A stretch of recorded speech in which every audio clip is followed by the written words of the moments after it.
Hello বন্ধুরা, আশা করি সকলে ভালো আছেন। গরম তেলে গোটা গোটা ক্যাপসিকাম দিয়ে দিন, আর তার সাথে দিয়ে দিন একখানা গোটা পেঁয়াজ। অসম্ভব টেস্টি একটা রেসিপি তৈরি হয়ে যাবে। আপনারা গ্যারেন্টি দিয়ে বলছি, একবার বানিয়ে খেলে কিন্তু এটা বারবার করে বানিয়ে খেতে ইচ্ছে করবে আপনাদের। চলুন তাহলে বানিয়ে ফেলি। আমি এখানে 4টে মাঝারি সাইজের ক্যাপসিকাম নিয়ে নিয়েছি। ক্যাপসিকাম 4টেকে ভালো করে ধুয়ে পরিষ্কার করে নিয়েছি। গায়ে একটু জল জল লেগেছিলো, তো সেই জন্য আমি কিচেন টাওয়েল দিয়ে ভালো করে শুকিয়ে নিচ্ছি।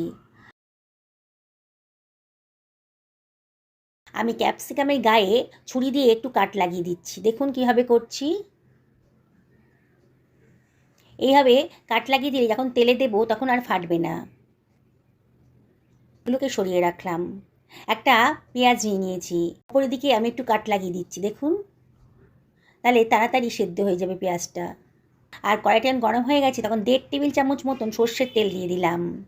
তেলটা যখন বেশ গরম হয়ে গেছে তখন আমি ক্যাপসিকামগুলোকে দিয়ে দিচ্ছি। এবারে দিয়ে দেবো গোটা পেঁয়াজটা। গ্যাসের ফ্লেমটা মিডিয়াম টু হাইতে রেখেছি। এবার এগুলোকে একটু নাড়াচাড়া করে একটু ভাজা করে নেব। খুব বেশি ভাজতে হবে না, যখন একটু কাঁচা ভাবটা চলে যাবে তাহলেই হবে।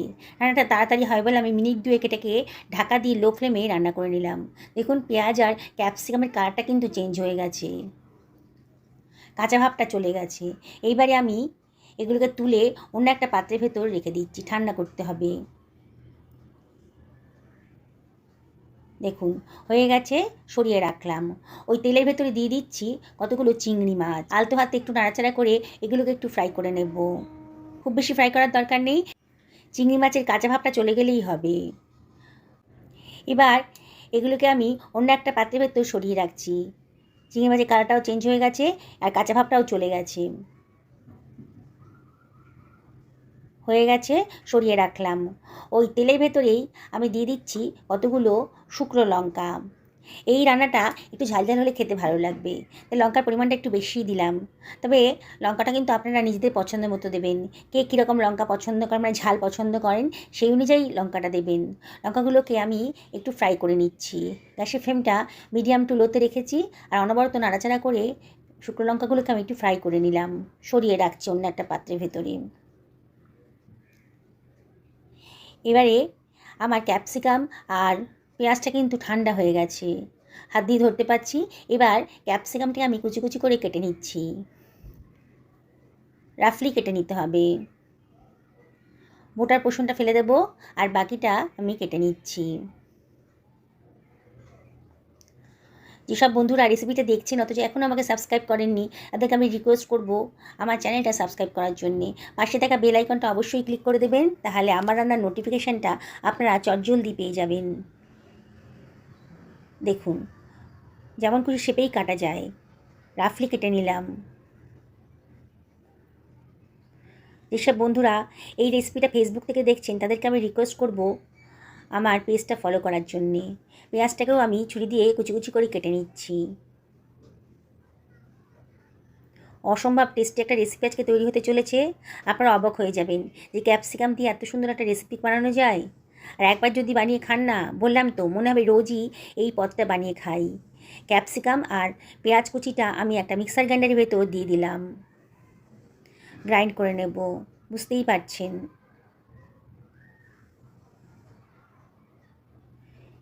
এবারে চিংড়ি মাছগুলোকেও এর ভেতরে দিয়ে দিচ্ছি। আপনারা যদি রেসিপিটা একবার না খান না, তাহলে বুঝতে পারবেন না এর কি অসম্ভব টেস্ট। দেখুন সুন্দর করে গ্রাইন্ড হয়ে গেছে, শুকনো লঙ্কাগুলোও ঠান্ডা হয়ে গেছে। এবার এর ভেতরে আমি দিয়ে দিচ্ছি সামান্য 1 চিমটা লবণ। লবণ দিয়ে লঙ্কাগুলোকে একটু ভেঙে মাখিয়ে নেব। লবণ দিলে পরে খুব সুন্দর করে মাখানো যায়, মানে ভেঙে যাওয়া যায় আর কি। সরিয়ে রাখলাম। কড়াইতে তেলটা কিন্তু অনেকটাই কমে গিয়েছিলো, তাই আরও 1 টেবিল চামচ মতো তেল আমি এর মধ্যে যোগ করে দিলাম। এই তেলটা যখন বেশ গরম হয়ে গেছে, 1/2 টেবিল চামচ কালো জিরে দিয়ে দিলাম এর ভেতরে। আর দিয়ে দিচ্ছি বেশ খানিকটা রসুনের কোয়া। রসুনের পরিমাণটা একটু বেশি দেবেন, তাহলেই কিন্তু টেস্টি হবে। গ্যাসের ফ্লেমটা মিডিয়াম টু হাইতে রেখে আমি এগুলোকে ভাজা ভাজা মতো করে নিচ্ছি। সুন্দর একটা রসুন ভাজার গন্ধ বেরোতে শুরু করে দিয়েছে। এইবারে আমি এর ভেতরে দিয়ে দিচ্ছি একটা পেঁয়াজকে কুচি করে কেটে রেখেছিলাম, দিয়ে দিলাম। দিয়ে সব কিছু আবারও খুব ভালো করে মিশিয়ে নিচ্ছি। অনবরত কিন্তু নাড়তে হবে, পেঁয়াজের কাঁচা ভাবটা যেন চলে যায়। এবারে দিয়ে দিচ্ছি টমেটো কুচি। একটু টকটক হলে খেতে ভালো লাগবে, সেই জন্য টমেটোটা দিলাম। হাফ টেবিল চামচ লবণও দিয়ে দিলাম। দিয়ে সব কিছু আবারও খুব ভালো করে মিশিয়ে নিচ্ছি। অনবরত কিন্তু নাড়তে হবে। দেখুন আস্তে আস্তে কিন্তু কালারটা চেঞ্জ হয়ে যাচ্ছে। সুন্দর একটা কালার আনার জন্য আমি 1/4 টেবিল চামচ হলুদের গুঁড়ো, হাফ টেবিল চামচ লঙ্কার গুঁড়োও দিয়ে দিলাম। দিয়ে সব কিছু আবারও খুব ভালো করে ভাজা ভাজা মতো করে নিচ্ছি। অনবরত কিন্তু নাড়তে হবে। আপনারা অবাক হয়ে যাবেন যে এই রেসিপিটা আগে কেন জানতাম না। এবার বেটে রাখা ক্যাপসিকাম আর পেঁয়াজটা আমি দিয়ে দিলাম এর ভেতরে। দিয়ে সব কিছু আবারও খুব ভালো করে মিশিয়ে নিচ্ছি। অনবরত কিন্তু নাড়তে হবে, নাহলে কিন্তু পোড়া লেগে যাবে। দেখুন বন্ধুরা, কত সুন্দর একটা টেস্টি রেসিপি আজকে তৈরি হয়ে গেল। এখন কিন্তু বাজারে সব সময় ক্যাপসিকাম পাওয়া যায়, মানে সারা বছরই কিন্তু ক্যাপসিকাম পাওয়া যায়। তাই এই রেসিপিটা দেখার পর আমি আপনাদেরকে রিকোয়েস্ট করব, বাজার থেকে ক্যাপসিকাম নিয়ে এসে অবশ্যই একদিন বাড়িতে বানিয়ে ফেলুন। আর যেদিনকে বানাবেন না, দেখবেন সমস্ত প্লেটের ভাত কিন্তু এটা দিয়েই খাওয়া হয়ে গেছে। আর রোজ রোজ কিন্তু এইভাবে খেতে ইচ্ছে করছে। নেড়ে নেড়ে একেবারে শুকনো শুকনো করে নিতে হবে। শুকনো হলেই কিন্তু রেসিপিটা বেশি টেস্টি হবে।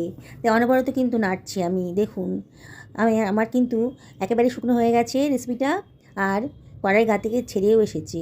এবার দিয়ে দিলাম কতগুলো কাঁচা লঙ্কা কুচি, আর শুকনো লঙ্কাটা যে গুঁড়িয়ে রেখেছিলাম সেটাও দিয়ে দিলাম, হাত দিয়ে ডলে রেখেছিলাম সেটা দিয়ে দিলাম। দিয়ে সব কিছু আবারও খুব ভালো করে মিশিয়ে দিচ্ছি। আগেই বলেছি বন্ধুরা, রেসিপিটা একটু ঝাল ঝাল হলে খেতে ভালো লাগবে। তাও বলছি আপনারা নিজেদের পছন্দ মতো লঙ্কাটা দেবেন। সব কিছু আবারও খুব ভালো করে মিশিয়ে নিচ্ছি। একেবারে পারফেক্টভাবে তৈরি হয়ে গেছে। এবার এটাকে আমি একটা প্লেটের মধ্যে সার্ভ করে দিচ্ছি। দেখুন দেখতেও কত সুন্দর লাগছে, আর খেতে কিন্তু অসাধারণ। যাকে খাওয়াবেন না সে তো বুঝতেই পারবে না যে আপনি সামান্য ক্যাপসিকাম দিয়ে এত টেস্টি একটা রেসিপি তৈরি করে ফেলেছেন। অবাক হয়ে যাবে, আপনাকে জিজ্ঞেস করবে এটা কিসের ভর্তা। দেখুন আমি এটাকে একটা সার্ভিং প্লেটে রেখে দিলাম, আর 1 টেবিল চামচ মতো সর্ষের তেল দিয়ে দিলাম।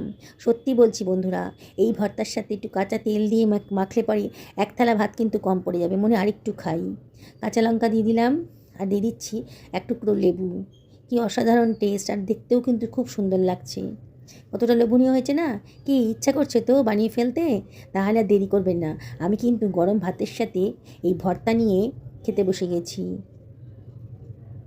একবার যদি খান বন্ধুরা, বললাম তো বারে বারে খেতে ইচ্ছে করবে। আমি আপনাদেরকে আবারও রিকোয়েস্ট করব, একদিন বাড়িতে বানিয়ে ফেলুন, পরিবারের সকলকে খাওয়ান, নিজেও খান।